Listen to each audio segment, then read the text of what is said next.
मेरो यसपालिको ड्राइगन फ्रुट्सको फल लाग्नलाई कोपिला लाग्न सुरु भएको छ।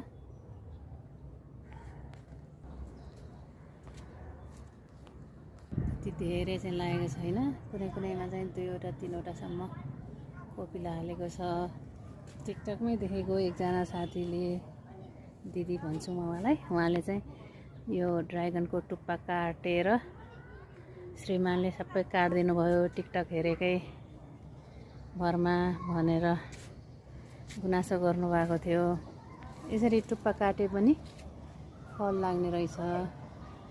मेरो पनि यसरी टुप्पा काटिएको छ।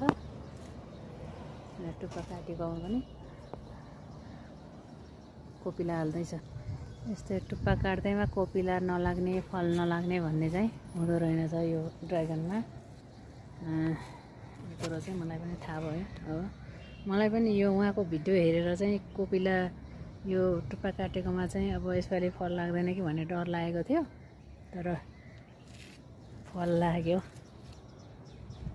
मेरो पनि सबैको टुप्पा काटिदिनु भएको छ।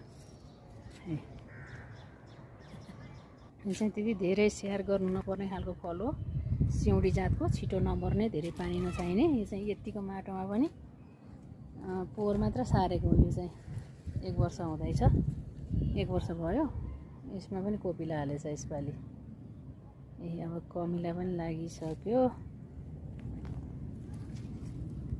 सबै कोपिला हाले जति सबै फल लाग्छ भन्ने छैन, कुनै कुनै बिग्रिन्छ।